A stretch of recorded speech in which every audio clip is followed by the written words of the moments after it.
നിങ്ങളൊരു വലിയ മനുഷ്യൻ. നിങ്ങളൊരു വലിയ മനുഷ്യനാണ്. ഞാനൊരു സാധാരണക്കാരനാണ്. ഞാനും ഭാര്യയും മക്കളും അടങ്ങുന്ന ഒരു കൊച്ചു കുടുംബമാണ്. അതായിരുന്നു എൻ്റെ ലോകം. അതിലേക്ക് ക്ഷണിക്കപ്പെടാതെ ഒരു അതിഥി കടന്നു. എൻ്റെ കുടുംബം കൊളാക്കാൻ പോകുന്ന കൊളാക്കാൻ ആര് കൊളാക്കിയപ്പോൾ ഞാൻ തന്നെയാണല്ലോ കൊളാക്കി. അതിലേക്ക് ക്ഷണിക്കപ്പെടാതെ ഒരു അതിഥി കടന്നു വരും. ജൂനിയർ ആർട്ടിസ്റ്റ് ഭാഗൻ സാറല്ലേ? അതെ സാറേ, ഞങ്ങള് പൊൻപുലരി ചാലിന്ന് വരും. പൊൻപുലരി? അതെ. ഈ സന്ധ്യയ്ക്ക് ഇത് ഇന്റർവ്യൂ ആണ്.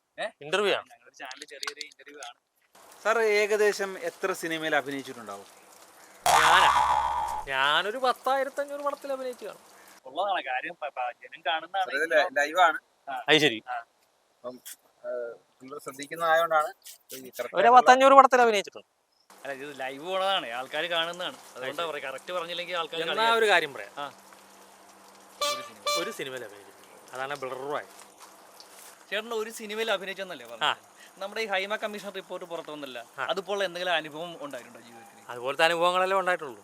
പറയുമ്പോൾ വലിയ സിനിമ ഇൻഡസ്ട്രിയാണ്. കുടിക്കാൻ പച്ചവെള്ളം പോലും തരാത്ത അവസ്ഥയാണ് നമുക്കുണ്ടായിട്ടുള്ളൂ. ഇതൊന്നും ചോദിച്ചില്ല. എന്റെ പൊന്നു ചേട്ടാ, രാവിലെ കാപ്പി കുടിക്കാൻ ചെന്ന് കഴിഞ്ഞാൽ താരങ്ങൾക്ക് കൊടുക്കുന്നത് മസാല ദോശയും ചപ്പാത്തിയും പൊറോട്ട ഇറച്ചിയൊക്കെയാണ്. നമുക്ക് ഉപ്പുമാവും പപ്പടവും. ഉച്ചയ്ക്ക് ഉണ്ണാനായിട്ട് ചെന്ന് കഴിഞ്ഞാൽ ഇവർക്ക് വേറൊരു ടേബിൾ, നമുക്ക് വേറൊരു ടേബിളാണ്. അവർക്ക് നല്ല ഒന്നാം തരം സ്റ്റീൽ പ്ലേറ്റിൽ മീൻ വറുത്തത്, മീൻ ഉലത്തിയത്, ഇറച്ചി, മറ്റത് മറിച്ചത് എല്ലാം ഉണ്ട്. നമുക്ക് പ്ലാസ്റ്റിക് പാത്രത്തിനകത്ത് പഴങ്കഞ്ഞിയും ഉപ്പും ഇട്ട് നമ്മൾ കഴിച്ചിട്ടുണ്ട്. നമ്മൾ ജൂനിയർ ആർട്ടിസ്റ്റുകളെ പുല്ല് വിലയാണ് ഉൾമാർ കാണുന്നത്. ഇവിടുത്തെ സൂപ്പർ സ്റ്റാറുകൾക്ക് കൊടുക്കുന്ന ഒരു ഫെസിലിറ്റീസും ഇവിടുത്തെ ഒരു ജൂനിയർ ആർട്ടിസ്റ്റും കിട്ടുന്നില്ല.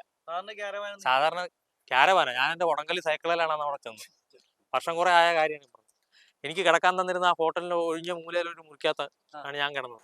ചേട്ടാ, ഈ ഡോറിൽ മുട്ടുന്ന ഒരു ഏർപ്പാടുണ്ട്, അത് ഇതിനെ കുറിച്ച് പല സത്യം. ഡോറെ മുട്ടുന്ന കേസ് ഈ പാവപ്പെട്ടവന്റെ എന്റെ കഥ വന്ന് മുട്ടിയിട്ടുണ്ട്. ചേട്ടന്റെ കഥ മുട്ടേണ്ട കാര്യം എന്താ? അതല്ലേ ടിസ്റ്റ്. എന്നെ കൊണ്ടുവന്ന പ്രൊഡക്ഷൻ കൺട്രോൾ പ്രഭയെന്ന് അവിടെ നിന്ന് വിളിച്ചോണ്ടിരുന്നത്. എന്റെ പൊന്നു ചേട്ടാ, ഈ കഞ്ചാവും മയക്കുമരുന്ന് അടിച്ചു വെച്ചുമ്പോൾ അവനൊക്കെ ആണാണോ പെണ്ണാണെന്ന് അറിയേണ്ട കാര്യമില്ല. എന്റെ പേര് പ്രഭാകരൻ എന്നാണ്. ഇവന്മാരാരാണ്ട് പെണ്ണുങ്ങളാണെന്നും പറഞ്ഞ് രാത്രി ഞാൻ കിടക്കണം മുറിക്കാൻ തോന്നുന്നു. പ്രഭേ ഇടി പ്രഭേ എന്നും പറഞ്ഞ് ഉമ്മ വിളിച്ചോണ്ടിരിക്കുക. ഞാൻ നേരം വിളിക്കണവരെ മിണ്ടാതെ ഉരിയാതെ കുത്തിയിരിക്കുകയായിരുന്നു.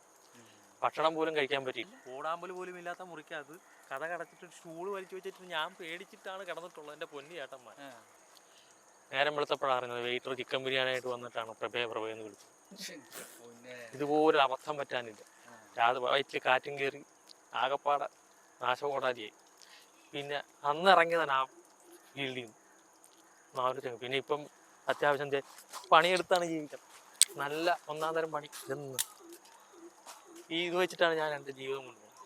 അല്ല ചേട്ടാ, ഒരു കാര്യം ചോദിച്ചോട്ടെ, ഇനി ഒരു അവസരം കിട്ടിയാൽ ചേട്ടൻ അഭിനയിക്കും? ഇനി ആ ഏരിയയിലേക്ക് പോകാൻ കൊള്ളില്ല എൻ്റെ പൊന്നു മോനെ. നേരം വിളിക്കുമ്പോൾ പേപ്പർ തുറന്ന് നോക്കുമ്പോൾ കാണാനും, മൊബൈൽ തുറന്നാലും പേപ്പർ തുറന്നാലും ഇത് തന്നെ. വെറുതെ ചെന്നാലും ആരെങ്കിലും നമ്മുടെ പേര് പറയും. എന്തിനാണ് വെറുതെ എന്തെങ്കിലും സ്ഥലം ഉണ്ടാക്കി? നല്ല കാര്യമുണ്ട്. അതുകൊണ്ട് ആ ഫീൽഡേ വേണ്ടെന്ന്.